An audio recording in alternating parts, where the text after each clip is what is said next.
सोलापुरात मोठ्या प्रमाणात मावा विक्री होत आहे आणि ते खाणाऱ्यांची संख्या देखील दिवसेंदिवस वाढत आहे. कॅन्सरच्या पेशंटमध्ये मोठी वाढ होत आहे. शहर अस्वच्छ होत आहे. काय कसं बघताय तुम्ही? वारंवार मावा बंद करायची मागणी देखील करत आहात. सगळ्यांना नमस्कार. मी विजय कुंदन जाधव, गिरीकर्णिका फाउंडेशनचा अध्यक्ष तथा सोलापूर विकास मंच सदस्य. सोलापूरची ओळख जगभरामध्ये आता मावा खाणाऱ्यांचं शहर किंवा राजधानी झाली की काय अशी एक बदनामकारक प्रचिती सोलापूर विषयी होत आहे. नुकतेच सोलापूर महानगरपालिकेचे अतिरिक्त आयुक्त रवी पवार सरांनी एक अतिशय धाडसीचा असा निर्णय घेतलेला आहे की मावा विक्रेत्यांवरती कडक अशी कारवाई केली पाहिजे.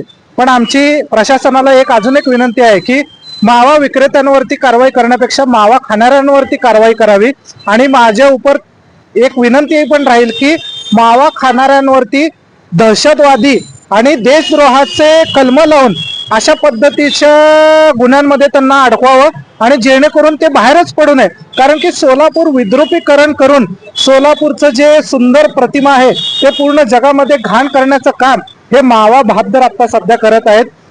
मावा बहाद्दरांचा विषय सांगायचं झालं तर ज्या वेळेला आपण गाडी चालवत असतो तर मागचा पुढचा कोणत्याही पद्धतीचा विचार न करता हे थुंकतात आणि त्यांना जर कुठल्या प्रकारचा जाब विचारण्याचा कुठला सोलापूरकरांनी जर प्रयत्न केला तर माता भगिनींचा पण त्यांनी विचार न करता आई बहिणीच्या त्या शिव्या त्यांच्या मुखात न देतात.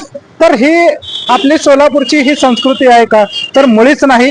सोलापूरला येणाऱ्या काळामध्ये आपल्याला चांगलं प्रतिमा निर्माण करायचे, सोलापूरमध्ये चांगले गुंतवणूकदार आपल्याला आणायचे, सोलापूरचं वैभव आपलं जे गेलं होतं ते गतवैभव आपल्याला मिळवण्यासाठी आपल्याला सगळ्यांना प्रयत्न करायचा आहे.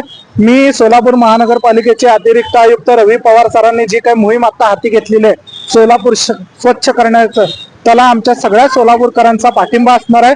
आणि मी त्यांना एकच विनंती करणार आहे की पोलिसी खाक्या दाखवल्याशिवाय हे मावा बहाद्दरांचं हे वर्तणूक काय सरळ होणाऱ्यापैकी नाहीये. आता अशी एक शक्यता वर्तवण्यात येत आहे की सोलापूरमध्ये जे का आता मावा पानपट्टीपासून हद्दपार नक्कीच होताना आपल्याला दिसत आहे. पण सध्या घराघरातनं मावा विक्री सुरू होत आहे आणि ऑनलाईन पद्धतीने मावा हे आता सध्या विक्री होत आहे. 500 रुपयाच्या बल्क ऑर्डरवरती घरपोच सेवा हे मावा विक्रेते आता सध्या देत आहेत. तर ह्याच्यावरती देखील पोलीस प्रशासनाने कुठेतरी बारीक गुप्तचर यंत्रणेच्या माध्यमातून लक्ष ठेवणं गरजेचं आहे. आणि हे सगळे जे मावा बहाद्दर आहेत त्यांच्यावरती देशद्रोहाचा गुन्हा दाखल करून ह्याच पद्धतीचा खटला दाखल करून त्यांच्यावरती कडक कारवाई आणि कडक शासन केल्याशिवाय हे मावा बहाद्दर काय बाज येणार नाहीत. धन्यवाद. गुटखा बंदी आहे. गुटखा बंदी असताना देखील ते छुप्या पद्धतीनं सुरू आहे आणि दुसरीकडं मावा देखील म्हणजे साठवणं असेल किंवा विक्री असेल कायद्याला बंदी आहे. आणि ते जे मावा जे बनवतात अस्वच्छ ठिकाण असतंय, 10-20 रुपयाला पाकिट असतं आणि खाणारे न बघता खातात. कॅन्सरच्या पेशंटमध्ये मोठी वाढ होते. मावा खाणाऱ्यांनी स्वतःची तब्येतीची तर ते काळजी करतच नाही, पण ज्या पद्धतीने जे थुकतात, एक मावा बहाद्दर दिवसातनं 1 लिटरचं गाळ थुंकी हे पूर्ण परिसरामध्ये हे करतो, ज्याच्यामुळे न खाणारे जे चांगले हेल्दी पर्सन असतो ते हेल्दी पर्सनला देखील क्षयरोग नावाचा प्रकार घडतो.